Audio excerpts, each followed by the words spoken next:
नमस्ते। स्वागत है आपका हमारे इस YouTube channel rise and rule में, जिसमें आज हम पढ़ेंगे गुप्तोत्तर काल और वर्धन वंश से संबंधित महत्वपूर्ण प्रश्न। यहाँ इस विषय से संबंधित सभी प्रश्नों के उत्तर क्रमानुसार दिए गए हैं। 1. थानेश्वर में वर्धन वंश पुष्यभूति वंश की स्थापना किसने की? उत्तर: औंसी पुष्यभूति वर्धन। 2. राजवंश और उनकी राजधानियों का मिलान। वर्धन ए राजवंश की राजधानी थानेश्वर 1 थी। मौखरी बी राजवंश की राजधानी कन्नौज 2 थी। वाकाटक सी राजवंश की राजधानी पुरिका 3 थी। मैत्रक डी राजवंश की राजधानी वल्लभी 4 थी। 3. राजवंश और उनके संस्थापकों का मिलान। वर्धन ए राजवंश के संस्थापक पुष्पभूति 4 थे। मौखरी बी राजवंश के संस्थापक ईशान वर्मा 2 थे। वाकाटक सी राजवंश के संस्थापक विंध्य शक्ति 3 थे। मैत्रक और डी राजवंश के संस्थापक भटाक 1 थे। 4. कदम्ब राज्य की स्थापना मयूर शर्मन ने की थी। उसने अपनी राजधानी कहाँ बनाई? उत्तर: वैजयंती या वनवासी को। 5. वो अंतिम बौद्ध राजा कौन था जो संस्कृत का महान विद्वान और लेखक था?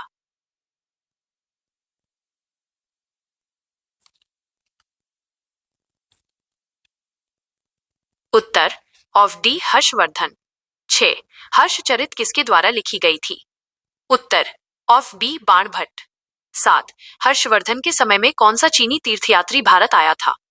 उत्तर: ऑफ डी वेनसांग। 8. चालुक्य राजा पुलकेशिन द्वितीय को किसने पराजित किया था? उत्तर: ऑफ बी नरसिंह वर्मन प्रथम। 9. किस व्यक्ति को द्वितीय अशोक कहा जाता है? उत्तर: ऑफ डी हर्षवर्धन। 10. बाणभट्ट किस सम्राट के राजदरबारी कवि थे? उत्तर: औसी हर्षवर्धन। 11. हर्ष एवं पुलकेशिन द्वितीय के मध्य हुए संघर्ष की जानकारी कहाँ से मिलती है? उत्तर: ए ऐहोल अभिलेख। 12. प्रतापशील हुण हरिण केसरी महाराजाधिराज नामक उपाधियां किसकी थीं? उत्तर: ऑफ बी प्रभाकर वर्धन। 13. सम्राट हर्ष ने अपनी राजधानी थानेश्वर से कहां स्थानांतरित की थी? उत्तर: औंसी कन्नौज। 14. सकलोत्तरा पथनाथ किसे कहा गया है? उत्तर: ऑफ बी हर्षवर्धन। 15. वेनसांग ने किसे शीलादित्य कहा है? उत्तर: of D Harshvardhan. 16.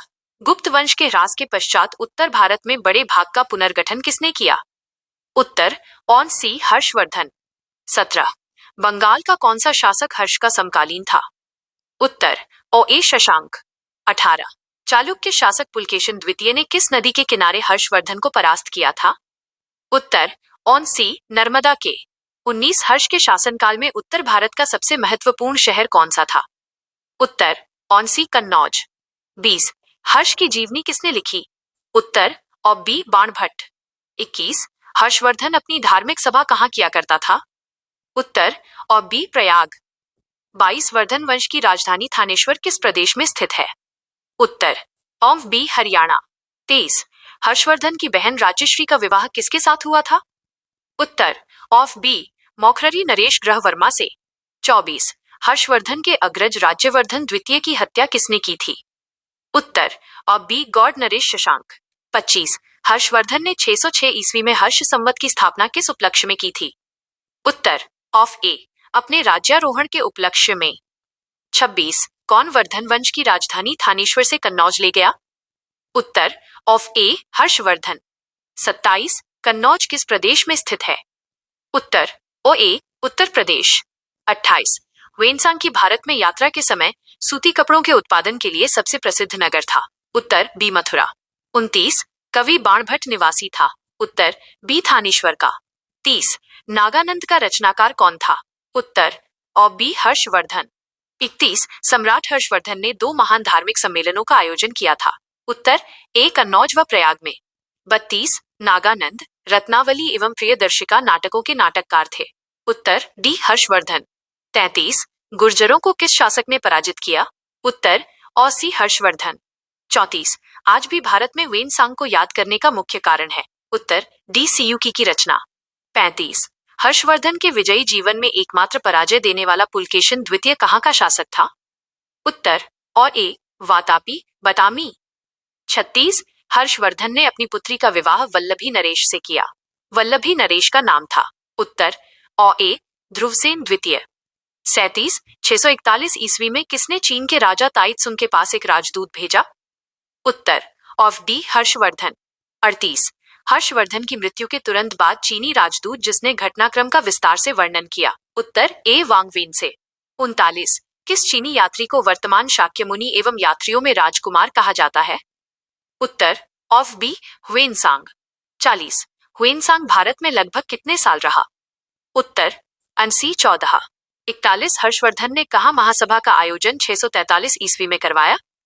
Uttar of ए कन्नौज। 42 कुंभ मेला को प्रारंभ करने का श्रेय किसे दिया जाता है?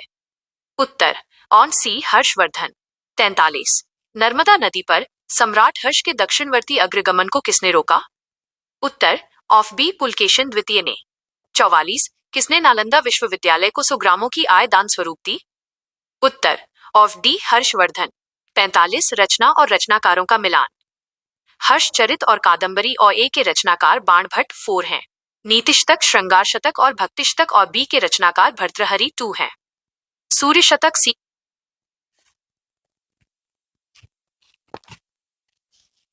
के रचनाकार मयूर 3 हैं।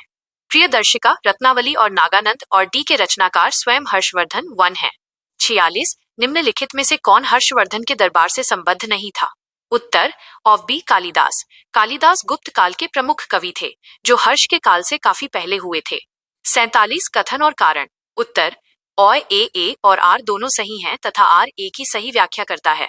हर्षवर्धन ने किसी नई शासन प्रणाली को जन्म नहीं दिया बल्कि गुप्त शासन प्रणाली को कुछ संशोधनों के साथ अपनाया था। 48 कौन सही सुमेलित है? उत्तर और डी उपर्युक्त सभी। अवंती हर्षवर्धन का प्रधानमंत्री था, सिंहनाद महासेनापति और कुंतल अश्वसेना का सेनापति था। 49 भारत के लोग गर्म मिजाज के हैं परंतु ईमानदार होते हैं, यह कथन किसका है? उत्तर पौत्सी ह्वेनसांग। 50 घटी यंत्र, तुला यंत्र का प्रयोग होता था। उत्तर बी खेत की सिंचाई के लिए। 51 हर्षोत्तर काल के स्रोतों में हुंडी का स्वरूप क्या था? उत्तर ऑन सी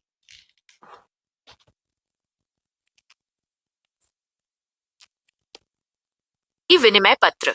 52 दक्षिण भारत के संदर्भ में एरीपत्ती का अर्थ था। उत्तर ए जलाशय की भूमि। 53 हर्ष के काल में भू राजस्व की सीमा थी। बी 1/6 से 1/10। 54 मौखरी शासकों की राजधानी थी। बी कन्नौज।